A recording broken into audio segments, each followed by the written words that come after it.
one is forced to admit that our government is a system of legalized bribery and extortion. Uh, if we don't change it, like some kind of appendix, inflamed, infected, gone bad, uh, it's going to kill us. Uh, I was a Democrat all my life, but I've had to back on out of that crawdad hole, as they say in New Orleans. No, I'm not a Democrat. I'm not really. I don't even think I'm a Republican. I mean, I'm still left of center, but I'm having this reaction to the deranged left, I guess. But uh, I don't think either party is going to get us out of this mess. I still believe in the same things that I always believed in, but you know, I'm, I may in fact even be more left wing than Bernie or used to be. But on some things, on the center right, I've really hardened on, and I mean, I believe in the same things, but circumstances have changed. I haven't left these ideologies or these political parties. They've left me. The left left me. I didn't leave the left. The Democratic Party left me. I didn't leave the Democratic Party. And frankly, I have some serious doubts that the Republican Party is any kind of realistic answer to the problems that face us.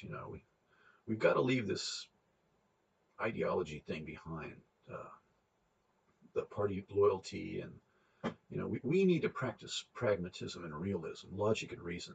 I would just call it pragmatic realism, for the lack of a better term. We're for 100 years, humanity's been trying to come up with a perfect non-religious ideology to explain everything and to order our lives. Communism, fascism, socialism, which is just communism, Marxism, same thing. We've been neoliberalism, all these isms. And before the isms, before 100 or 150 years ago, it was just religions, different religions. So we're kind of like a drowning man grasping at anything nearby that hopefully floats. Well, let me tell you what, the isms have failed. We'd like to think we can come up with some kind of ideology that's humane and beautiful and explains the world and can give us meaning and purpose and be fair. And there is no ism to cure what ails us. All the isms are dead. Communism, neoliberalism, neo-Marxism, which is basically political correctness. Political correctness is neo-Marxism. It's the same. It's the same cruddy, present, just regifted in a different package. And all these ideologies have failed. And if we do not change and adapt, and come up with a different way of approaching this, both here and everywhere, um, we're going to fail too. I mean, we are going to fail. We're failing right now. I mean, our government elites, you look at the way they've managed everything in the last 30 or 40 years or more. I mean, our government elites have failed miserably in economics, in war and peace, and no one says, it's not really chiseled in stone anywhere that the United States of America and Western civilization has to succeed or even has to survive for that matter. I mean, I think one of the big reasons I've changed, well, one of the many reasons I've changed my worldview in the past 15 years, certainly in the last 10, uh, one big thing is just how incompetently, well, we've lost two wars. I mean, there's no other way to put it. We're about to lose a third. Iraq, Afghanistan, uh, Iran won the Iraq War. We were there for 15 years, 12 years. Well, we're still there. We were bombing Iraq in 1992. Okay. And pretty much have been ever since. We've been bombing the desert since 1992. Okay. We lost the Iraq War. Iran won the Iraq War. We've lost the Afghan War. We're still there. We haven't lost. Yeah. You've lost the Iraq War, the Afghan War. Pakistan has won the Afghan War. Okay. Let's be realistic and honest with ourselves. Both of these two adversaries I've named, they have achieved their war aims, and we have not achieved our war aims. So, and I mean, the definition of victory is, you You achieve your political ends. They've achieved their political ends, and we have not. We're about to lose a third war in a row, and this has cost us five, six, who knows how many trillions of dollars already. ISIS, they're going to be defeated on the battlefield, but we've allowed the leaders of ISIS and their followers to escape into Syria, you know. And just like when bin Laden escaped into Pakistan, I mean, it's the same thing. Instead of bottling up this, poisonous scorpion, they've let this poison spread to who knows how many dozens, maybe even 100 countries. We'll find out eventually, perhaps. We're not going to like the answer. These people, ISIS, it's just a repackaging of the same thing. They've committed ethnic cleansing. Uh, they've committed genocide, uh, slavery. Let's see what else. Oh, mass rape. Yeah, don't forget that one. And now, all these people just like, they just scatter like cockroaches when the lights go on. They're moving back to your country. Wherever you are, the odds are that a substantial number of these people who have been out there, for 3 years, or they're moving back to your country. Don't kid yourself. So, some of them are going to get caught. Some of them are going to get sentenced to 2 or 3 years in prison. Look, to these people, that's just a paid vacation. I mean, ISIS came out of U.S. military prisons in Iraq, in the Iraq War. So, a prison is basically, to them, it's like the womb. To them, it's like home. So your prison is, it's their university, but, they're going to get a university degree in prison as they recruit other people and turn it into their university. But their degree, it's going to be paid for by the taxpayers. So ultimately, you're subsidizing what is their subversion or revolution. You can't fund the other side and win. It's impossible unless you've cornered them, and we obviously haven't. I mean, you can win. This is an important lesson that our elites have failed to learn that they should have. You can win every battle. You can win every single battle, and you can still lose the war. So, it's obvious this thing is, not 1992, closer to 1979. Nobody told us we were in a war for our existential war for existence. And it's been going on, you know, don't take my word for it. Ask somebody who's, historian, political scientist, and, call a local university. And this has been going on since 1979. Don't take my word for it. We've been in a war for our survival since 1979. So that's 40 years. We've been in a 40 years war. Nobody told us, so we didn't know. And, the experts, our leaders, uh, so-called experts, they don't want to rock the boat. They don't want to make people, don't make them angry. So it's time to take decisive action. It is time for some decisive action. Um, and I don't see that happening. So that's changed my view of our political system and our elites. Part of it, just not just in America, but in Western civilization. Another, our deficit. A lot of economists are telling us that deficits don't matter. Well, if you read history, even a passing glance at history, you know, when you go broke, that's when your empire collapses. It's like the walls are rotten, and then you're just waiting for something to come along and push the walls in. And it looks like it was an outside force, but really you've been hollowed out economically from within. You've gone broke. It happened to the British Empire. It happened to the Spanish Empire. They went broke. They got overextended, got in too many wars, too many different places, and they went broke. Uh, it happened to Rome.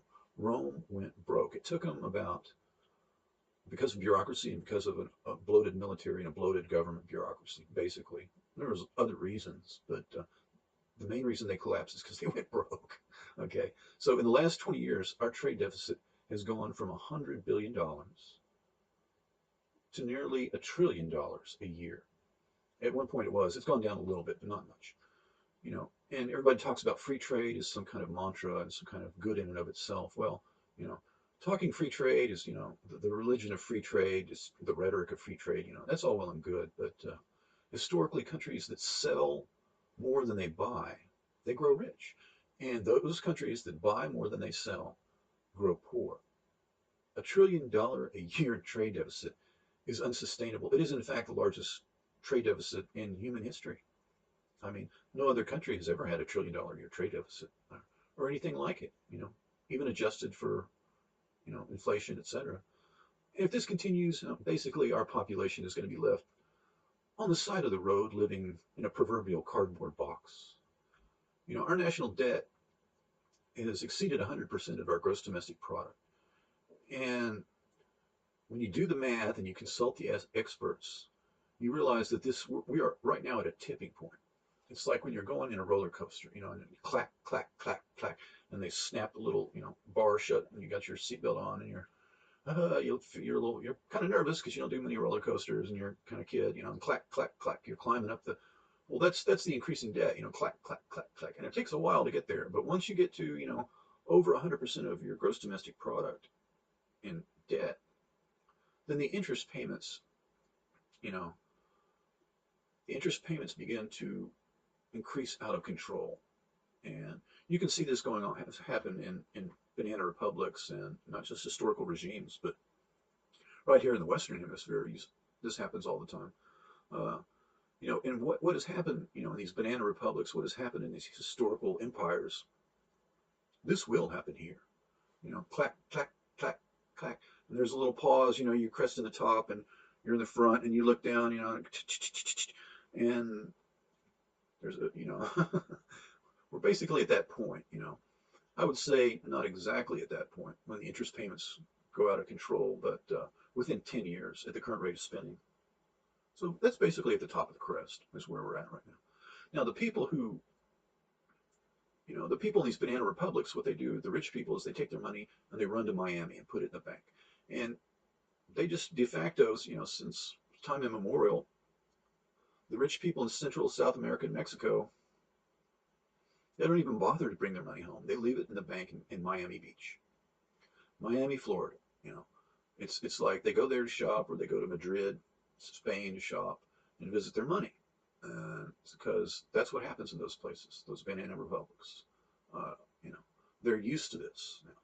So, but we're not used to it. We don't even see it coming. Okay, the people who run this, circus, this roadshow, they're going to call this like a black swan event. They love that term, a black swan. Nobody knows how it happened. Nobody saw it coming. Well, come on. I mean, really, that is a load of hogwash. One day, the almighty dollar, that is basically our standard of living, and it's basically our force and our power in the world. One day the dollar is going to be worth $1, and the next day, 6 weeks, basically the next day, the dollar is going to be worth about 15 cents. Okay, that's what your buying power will be. After this black swan event that they'll all claim to have never seen coming, and which, they're pushing us right up to on. I don't think they're doing it on purpose. They're just making it. They're just making it up as they go along, and they're unmitigated greed and megalomaniacal view of themselves. It drives them on. But after this black swan event, I can't really see into the minds of these masters of the universe. I mean, but where's their compassion for this country? You'll ask. Well, I love to watch those nature programs, and they show the great white shark. It lurks. It's down in Australia or South Africa, and it's lurking down, down low, and it's seasonal. It comes to this part of the world, and then it sees a black shape, at the surface, and it bolts up and it increases speed, and it's going. I mean, this is like a 12, 22-foot long, that's a dinosaur. That's what it is.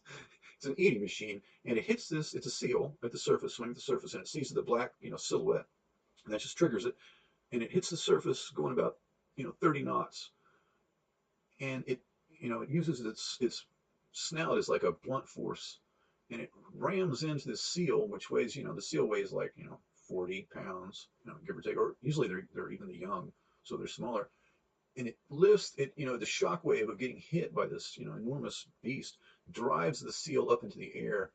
And then the great white shark, it has 3 rows of teeth, and they're like working maniacally, in slow motion. You see these, this photography is just wonderful. And you see it, and it takes a bite out of this thing, this poor seal, and the seal, knows what's happening probably, or if it's young, it has no idea what's happening. And it takes a bite out of this seal, and it just about bites it in half. Okay, and it's got a nictitating membrane that covers its eye so its prey won't lash out and scratch and blind it. Which when a 20-foot long dinosaur grabs onto you, I would advise you to go for the eyes. Yeah. um, uh, oh, and an alligator, if it's got your arm, you can reach in the back of its throat, and there's a little. It's almost like a valve, and you press it, and it keeps the water from going down into its lungs. And so, if it's got your arm, you just reach in there and you press the little valve, and the water rushes into its lungs, and it'll let you go. Okay. Uh, Discovery Channel is good for a lot of things. So anyway, the great white shark hits this poor seal, bitten it in half, and is shaking it, and the seal looks down, and it looks into the eyes of the shark, and it just sees this cold, black, almost like malevolence, or maybe even nothing even there, just almost mindlessness. And, when this happens, when this black swan event happens, and you look to these people for help, and you look to these people for mercy, or you wonder where's their compassion or love for this country, basically you're that seal that's going to be looking into the eye of that dinosaur, that great white shark. What do you think the seal sees in the eye of the great white shark? Well, that's what you're going to see in the eyes of these people. you know so don't don't try and say, well, who would actually on purpose bring down this country, or who would actually destroy our economy to such a degree and turn us into a second class or third world nation. And well, they will. After this black swan event, you're going to flip on the light switch. Nothing will happen. You'll go over to the water faucet, you'll turn on the water. Probably nothing will come out, but if it does, it'll be brown, or if you drink it, you'll get violently ill. You'll have to boil it first. You'll go to the store, go to your local grocery store to buy some food, and you'll count out your little bills, and you'll realize you can only afford to buy enough food to last for 2 weeks out of the month in front of you. So what you'll do is you'll find yourself selling on the black market to survive. You'll sell bootleg cigarettes, you'll sell contraband, some people might sell drugs or their bodies. You will have become a second-class country. You'll become a third world nation overnight. Why have I changed my view on the world, or my political views, or how I feel about the isms and the political parties, and where this thing is headed? I've been to these countries. I have been to these banana republics. I've gotten on a plane. I've gone down there. You go down there. I've gone down there. I don't advise. Okay. I've gotten in a car even. Don't try that. And I've gone down there. I've been to these countries. Okay. First time I went down there, I was 15 years old. Lived near the border. I've seen these countries. I've seen this happen. All right. I've looked into the eyes of these people after this has happened, before and after this has happened to their economy, before and after these greedy SOBs have crashed and destroyed their currency. It's real. I've seen it happen. It will happen here. Okay. And meanwhile, the masters of the universe, the people that run this country, they're going to pull all of their money out, the institutions, what have you. They're going to pull all of their money out before the crash, right before the crash, 2-3 weeks. And after the unforeseeable occurrence, they're going to step back in and buy the entire country for 15 cents on the dollar, which is just another payday for them. They make money on the way up, and they make money on the way down. This is not speculation speaking. This is what you're hearing. This is history speaking to you. Hello? Hello? This is history speaking to you. It happened here in 2000. It happened in 2008. You need to wake up. You need to start paying attention. Ignore the bread and circuses. You need to pay attention. I'm trying to get your, do I have your attention? The people running this show, they're going to have a soft landing. They're going to get in their little Learjet. I don't know what the latest one is. I don't even know what the last 3 were. They're going to get in their Learjet. They're going to fly to the Caymans. They're going to fly to Macau over the Pacific. They're going to fly to Monaco to visit their money. They're going to have their money stashed in all these little neat little nooks and crannies.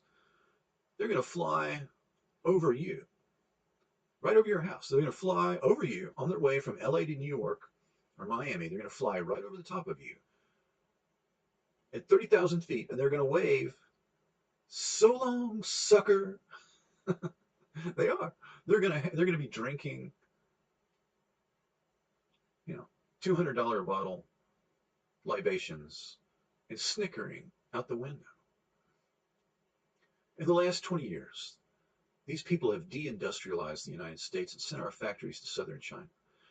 So in order they can pay somebody $2 a day and they can sell their products. Initially, it was they can sell their products back here for much more money. They're pocketing what the difference between $5 an hour and 50 cents an hour. They make much more profit, and we get to work in the new economy. The new economy. Do you even know what I'm talking about? The new economy is flipping burgers at McDonald's or running a cash register at the dollar store. You know, all the places where most of the places in the United States now, if you work for a living, you can either go work in fast food or you can go work in retail and run a cash register. And retail is collapsing, by the way. So literally by the month, your options are getting worse. Uh, Now, there's places in our country where this is not happening. Uh, New York, Los Angeles, Chicago, and basically the Silicon Valley, San Francisco, boomtown areas. But pretty much everywhere else, your options, if you're just a working stiff like me, your options are getting worse, literally by the month. Now, when I said earlier that our government is killing us, that was not just rhetoric. I really meant it. 500,000 U.S. citizens have killed themselves. They've committed suicide. Actually, more than 500,000, but I'm trying to be conservative. 500,000 American citizens have committed chemical suicide from despair. The main way they've committed suicide is with alcohol, strangely enough. They have drunk themselves to death. No, I've been around alcoholics before. I've never seen anybody actually drink themselves completely to death. Imagine being one of their friends or family. And then, of course, you have heroin, oxycodone, et cetera, which you probably know more about than I do. I'm kind of been floating on a raft for a while. All over the world, our life expectancies of the human race. Good news, life expectancy is rising. Death rates are falling in every single country, in every nook and cranny of the world, everywhere. Everywhere, that is, but here, where the working class, they've been destroyed. There's no other way to put it. They've been destroyed. In the middle class, well, it's getting tighter and tighter, and don't kid yourself. The middle class, you can laugh at the poor working class, ha ha ha. They thought they were going to get through life with a high school education. You're the middle class, you have a college degree. Well, laugh it up, funny boy, because you're next. I've got a college degree. I can work under the fluorescent lights. I don't have to, flip burgers and run a cash register. I can run a computer and I can work in a lab and all that good stuff. But don't kid yourself. You're next on the chopping block. You may have been able to delude yourself that you're not going to share the fate of these poor, ignorant hillbillies. But let me tell you something. Your time is already here. The middle class is permanently on its way out. We're setting up the South American model of basically 80 or 90% poor people and 10 or 20% upper middle class and wealthy people, and obscenely wealthy people, many. So it's not coming. It's pretty much already cast. Now, HIV/AIDS killed 600,000 American citizens, and think of all the consternation and the agony and the AIDS caused and our reactions to it. The marches and the protests and the ACT UP and the documentaries and the films and the Hollywood movies and the political movements and the sit-ins and the die-ins and the quilts and the quilts and the quilts. It was horrible. It was a plague. I mean, the worst plague upon humanity in God knows how long. 600,000 American citizens. Well, the new economy, which is a man-made disaster, has also killed 600,000 Americans as well. I mean, this is the very definition of class warfare. Both political parties are to blame. You know. Now think of how much reaction there's been to this second mass die-off. This current one, the one that's come after AIDS. It was preceded by AIDS. Think of how much ink, how much film, how many dollars in research, how much pulling of hair and rending of garments and gnashing of teeth and screaming and hollering and tears. How many tears have been shed for the working class Americans? I don't know about you, but all I can hear is crickets. Both political parties created this American nightmare. And electing a Bernie Sanders or Donald Trump is not going to change this system. The only way to save America is to change our political system. And the only way to do that is with the 28th Amendment. Yeah, our current budget plan, what they're doing is they're planning to cut the welfare state in half, and they're going to double down on the military and blow up the military budget. But this is just a huge waste of money, the massive welfare state, the massive military budget. About 100 years ago, Lieutenant Colonel Billy Mitchell, American hero, climbed into his airplane, headed out over the water towards a battleship at anchor. He dropped a single bomb, went right down the smokestack, and the explosion lifted the battleship up out of the water, like 4 or 6 feet, just kawoonga. And it quickly rolls over and sinks to the bottom, very rapid. He had destroyed $1 million state-of-the-art battleship with what amounted to, I don't know, maybe 1,000-pound bomb, probably a lot cheaper than that. Practically before this guy, Lieutenant Colonel Billy Mitchell, practically before he landed, he was court-martialed by the officer corps. Well, it took him a little longer than that, but they got around to it. He had proven that the military was spending our hard-earned taxpayer money on obsolete weapons that wouldn't last 10 minutes when the shooting starts. I mean, if you can destroy $1 million ship with probably a $200 bomb, who's the genius behind this operation? Well, today the militaries, they're doing the same thing. All the ships today, they cost $15 billion. The bomb is $1 million missile. This officer corps is corrupt. It's corrupted by money, self-interest. As long as these people, do this go along to get along thing, it's a bureaucracy. As long as they don't rock the boat, they'll move up the corporate ladder. They'll make general, and then, after retirement, they get placed on these corporate board of directors. It's a system. They've got the system in place. These Fortune 500 companies. So if you're making, $300,000 a year as a board of directors for not one but 5 or more companies, you're doing pretty good in your retirement. Plus you've got your pension, 1, maybe 2 pensions. So if you don't rock the boat, you've got it made. The Pentagon, our political elite, the political class, these politicians who've done nothing but make good grades, and they've been politicians all their lives. The corporate hierarchy, these masters of the universe who supposedly know, bring value to these companies. I have my doubts. All of these people are all in bed together, and don't look to the press, the fourth estate. Don't look to the press for relief, because the press is owned, they're muzzled by the same corporations, by these mega corporations that are the media companies. They're owned by these same corporations that have billions of dollars in government contracts, so they can't afford to rock the boat. They don't even want to rock the boat. Okay. They could have set this thing up, this system that we've got here, any way we want, but what we got is a self-serving oligarchy. Set it up any way you want, and this is what we get, a self-serving oligarchy that's killing us. And it's not just going to kill 600,000 Americans. It's going to do a lot worse than that. It is going to preside over the economic and spiritual death of this nation.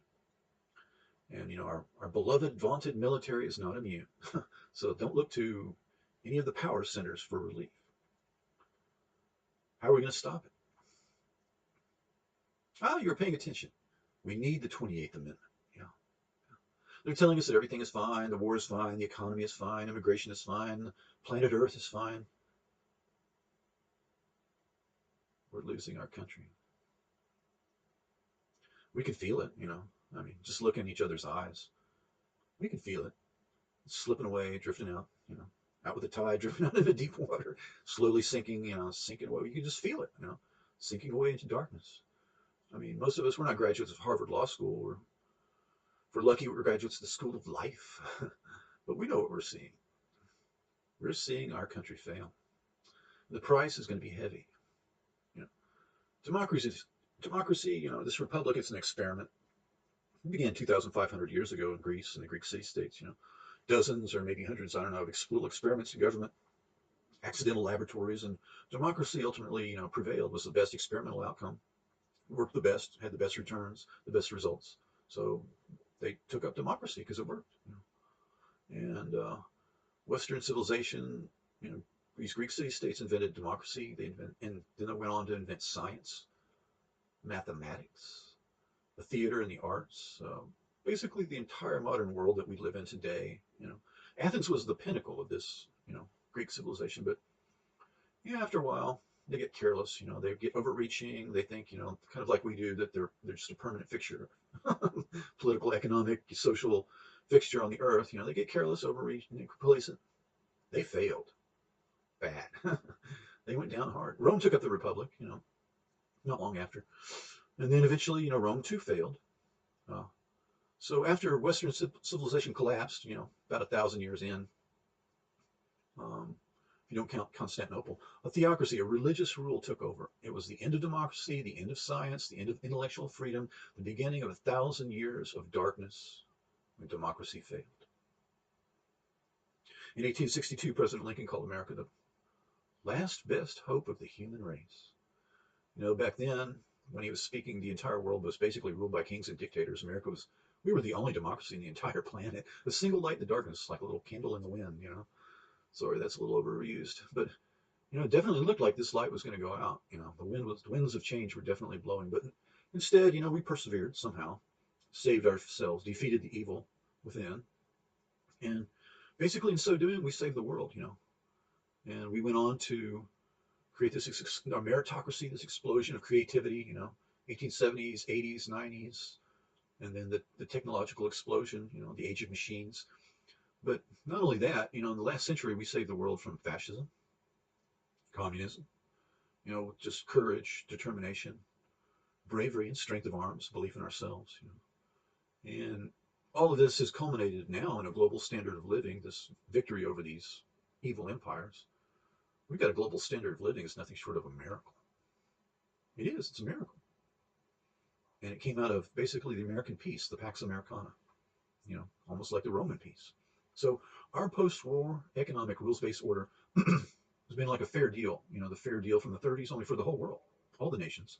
And world poverty has been cut in half in the last 15 years alone. So why are we failing now? What'll happen if, like Greece and Rome, we fail? Well, in 1945, we had just won a global war. We just won a two-front global war. And we did it in 3.5 years. Imagine that. Imagine if now we were in a global war and we won in like 3.5 years. Well, today we're about to lose our third war in a row against an evil theocracy, a death cult that basically what they're packing is 1940s era technology. The AK-47, that's the year it was invented, 47, okay? The RPG, that's just, the German troops were using the Panzerfaust. And this is 1940s era military technology we're facing here, okay? These are third grade dropouts. And we're chasing these guys around in the mountains of Afghanistan, at like 15,000 feet, And we're coming up on like 20 years. What? You got to be kidding me. What went wrong? What's different?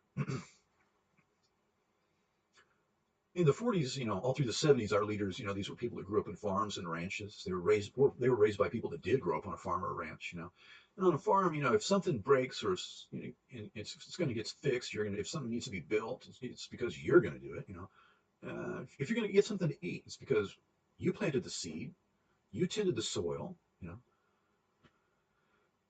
It's very reality-based life, And things like work and responsibility and The real world doesn't always function in the way that we conceptualize.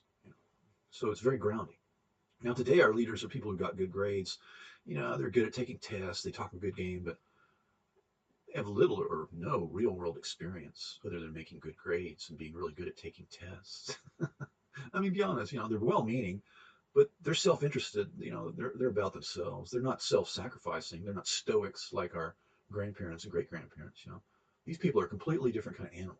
They follow the path of least resistance. Watch them. I mean, they do. And they've climbed bureaucracies. Bureaucracies do not reward risk-taking behavior. So whoever can CYA, cover your backside, and whoever can, place the daggers between the shoulder blades of your enemies and climb the bureaucratic ladder, make as many, allies over here and over there, and increase your budget, increase your purview, and eventually get to the top of the bureaucracy. It's duplicity. It's basically lying and backstabbing contest, as opposed to our leaders, who grew up on farms and ranches, completely different animal. And now's the time we need leaders who are going to take some risks, who can follow a plan and a strategy, people who can lead from the front. Don't read polls and wait for the public to tell them what they should be saying. Oh, the public believes this and this, and so this is what I'm going to say in my speeches next week. That's what you're getting. They're just telling you what you want to hear, and it's really your fault, my fault, our fault, not their fault. It's not that they're con men, but they're just following the path of least resistance. And these leaders and this political system, it's really our fault, I mean, it comes down to it. So what happens if we fail? Well, let me tell you, boys and girls, China's waiting in the wings, waiting after just having grabbed 7 million square miles of the Earth's surface, the South China Sea and then some. They claimed 7 million miles of the Earth's surface. It was just open territory. None of us, I know it's ours. Okay. China's, they've been biding their time and waiting, waiting with these Buddhist poets, Buddhist saints, these dreamers dying in their dungeons, being tortured or beaten and starved and murdered in their dungeons. It's not exaggeration, what they've been doing for decades. The Chinese are biding their time, they're waiting. They're selling the organs of religious dissidents for billions of dollars each year. And they're waiting to implement this new model of authoritarian capitalism. You heard it here first, folks. Authoritarian capitalism. The Chinese Communist Party leadership is the most rapacious, corrupt kleptocracy, klepto as in theft, kleptocracy the world has ever seen. And if these people, these men, are selling the organs of religious dissidents for cash, their own people, what are these men going to do to you and yours? The way things are going lately, you may just get to find out the hard way. What happens if we fail? Well, the Saudi kings are sitting on the largest natural resource in history. We discovered oil in the 30s, basically built an infrastructure, schools, roads, hospitals, water treatment. We educated their best students for them. And, petroleum engineers and yada, yada, doctors. In the 1970s, we handed the entire industry over to them because it's in their country. And in return, we've protected them for supplying us with oil. We've given them military protection since the 30s. FDR went down there and did a handshake deal. We'll protect you, make sure to just keep the oil flowing. Ever since World War II, it's exactly the bargain we've had. So this has been, the oil, wealth, the money from they've supplied to the United States and to the West represents the largest transfer of wealth from one society to another society in all of human history. Now, for years, I chose 1979, well, a little earlier than that, not much earlier. They have funded a worldwide hostile takeover of Islam in dozens of countries, Islamic countries, putting hate, at least originally these were Islamic countries only, putting hate into the minds of millions of children, sending their best students abroad to these countries, and supplying these brilliant students with many wives in a scheme not seen since the Nazi SS breeding programs of World War II. I'm just going to call it like it is. We've given these people, the entire region really, a pass, telling them, oh, well, this has nothing to do with religion. You guys, you're all just victims of an aggressive West. We're the bullies, we're the bad guys, you're victims. Look, If you tell an alcoholic that they don't have a problem, you are part of the problem. This model they're shilling, it's a theocracy. It's going to be the most oppressive in human history. And if Western civilization fails, it'll be replaced either by Chinese authoritarian capitalism, greed, or Saudi religious fanaticism. Uh, Either one's going to be a disaster for humanity. 1,000 years of darkness will commence. Without America to enforce the world order, the Pax Americana, the American peace, this world is going to be a world for every man for himself, a world of tooth and claw where the strong take the weak, and it's going to culminate in a World War I type conflict. Groups of allied nations squaring off against each other, going to war, using nuclear weapons, just like World War I, only they're going to have nukes.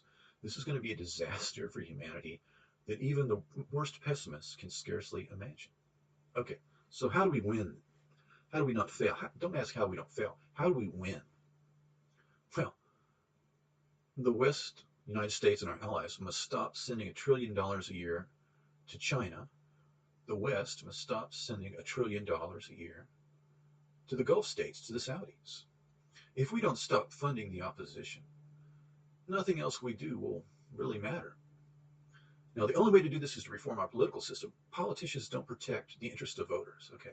They protect the interest of their contributors, the people who are funding their campaigns and, supplying the money, And the people who are supplying the money like things just the way they are. So the only way we can shift this paradigm is to take the money out of politics. And the only way to do that is with a constitutional amendment. Now, this popular revolt, what we've just seen in the last presidential election was popular revolt. It's currently divided between the left and the right, between the Bernie Sanders student youth movement on the left and the Donald Trump working class rural movement on the right. Now, these two peasant revolts on the left and the right can be united by multiple amendments to the Constitution. Gay rights and women's rights for the left, and sensible gun rights and immigration reform for the right. And a fifth component will be public funding of elections. So you just bundle it together in a single amendment to unite the two disparate peasant revolts on the left and the right. Politicians will then represent the voters' interests because the voters are the only ones supplying the money. And then the vested money interests will not be able to lock in the status quo.